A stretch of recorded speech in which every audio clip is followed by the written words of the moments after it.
Pemuda-pemudi, hei seluruh rakyat Indonesia, mari kita berjalan terus dengan alam, antara lain alam persatuan Indonesia.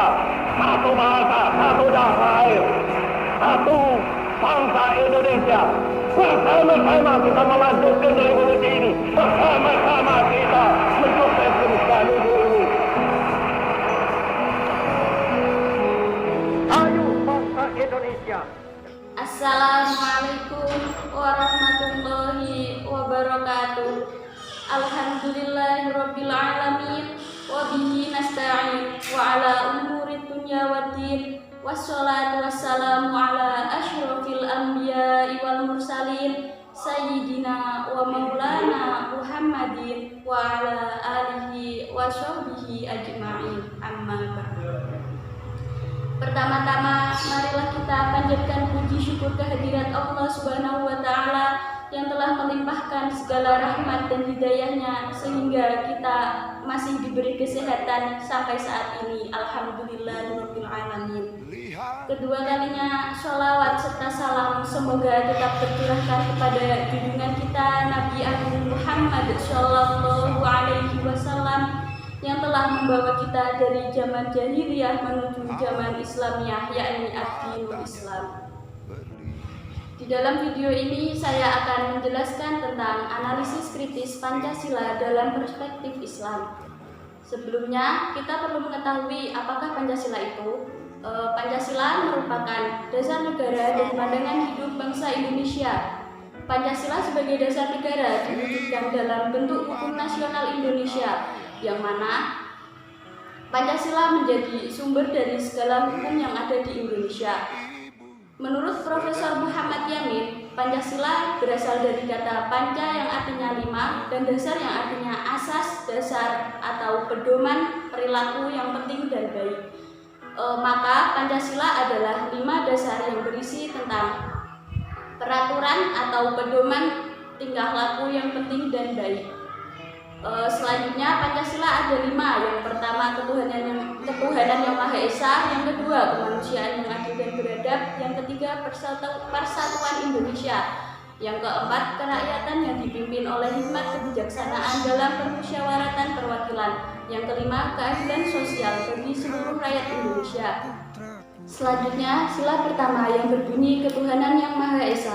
Sila pertama yang berbunyi ketuhanan yang Maha Esa ini menjadi sendi tauhid di dalam Islam, yang mana hakikatnya dijelaskan di dalam surat Al-Ikhlas ayat 1 yang berbunyi Bismillahirrahmanirrahim Qul huwallahu ahad, yang artinya katakanlah dialah Allah yang Maha Esa.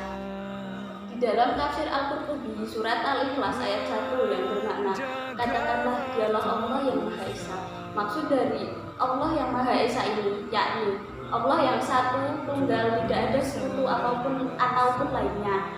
Kata ahad berasal dari kata wahad yang mana wawu tersebut diganti dengan alif. Adapun perbedaan kata wahad dan ahad sudah dijelaskan secara detail di dalam kitab Al-Asma fi Syarah Asma'illah Al-Husna. Yang kedua, kemanusiaan yang adil dan beradab. Sila kemanusiaan yang adil dan beradab ini pada prinsipnya menjelaskan bahwa kebangsaan Indonesia merupakan bagian dari kemanusiaan universal yang dituntut untuk mengembangkan kemanusiaan yang berkeadilan dan berkeadaban. Allah Subhanahu wa Ta'ala berfirman di dalam Quran surat Al-Maidah ayat 105 yang berbunyi Bismillahirrahmanirrahim wa ta'awanu 'alal birri wat taqwa wa la ta'awanu 'alal ismi wal 'udwan innallaha syadidul 'iqab, yang artinya dan tolong-menolonglah kamu dalam mengerjakan kebaikan dan takwa, dan jangan tolong-menolong dalam berbuat dosa, sungguh Allah sangat berat siksanya. Yang ketiga, persatuan Indonesia. Sila persatuan Indonesia mencerminkan nilai ukhuwah Islamiyah dan ukhuwah insaniyah sesama umat Islam. Allah Subhanahu wa Ta'ala berfirman di dalam surat Ali Imran ayat 103 yang berbunyi Bismillahirrahmanirrahim wa la takunu kalladzina tafarraqu wahtalafu min ba'di ma ja'ahumul bayyinat wa ulaika lahum adzabun alim, yang artinya Dan janganlah kamu menjadi seperti orang-orang yang berselisih dan bercerai-berai setelah sampai kepada mereka keterangan yang jelas, dan mereka itulah yang mendapat azab yang berat. Yang keempat, kerakyatan yang dipimpin oleh hikmat kebijaksanaan dalam permusyawaratan perwakilan. Di dalam tafsir Ibnu Katsir dijelaskan bahwa Allah Subhanahu wa Ta'ala berfirman kepada Rasul-Nya, seraya menyebutkan anugerah yang telah dilimpahkannya kepada dia. Juga kepada orang mukmin, yaitu Allah telah membuat hatinya lemah lembut kepada umatnya yang akibatnya mereka menaati perintahnya dan menjauhi larangannya. Allah juga membuat tutur katanya terasa menyejukkan hati mereka.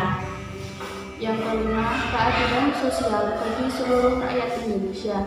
Keadilan bagi seluruh rakyat Indonesia pada dasarnya penegakan keadilan sosial bukan hanya sekedar bentuk kontrak sosial, melainkan juga tanggung jawab terhadap Allah Subhanahu wa Ta'ala. Bahkan Al-Quran menegaskan bahwa alam raya ini ditegakkan atas dasar keadilan. Allah Subhanahu wa Ta'ala berfirman di dalam Quran surat An-Nahl ayat 90 yang berbunyi, Bismillahirrahmanirrahim. Innallaha ya'muru bil qadri wa ihsani wa ita'i dzil qurba wa wa yanha 'anil fahsya'i wal munkari wal baghi ya'idzukum la'allakum tadhakkarun. Yang artinya, sesungguhnya Allah menyuruh kamu berlaku adil, berbuat kebajikan, dan memberi kepada kamu sahabat, dan Allah melarang dari perbuatan keji, kemungkaran, dan permusuhan. Dia memberi pengajaran kepadamu agar kamu dapat mengambil pelajaran. Sekian video yang dapat saya sampaikan. Wabillahi taufiq wal hidayah wa ridho wal inayah. Wassalamualaikum warahmatullahi wabarakatuh.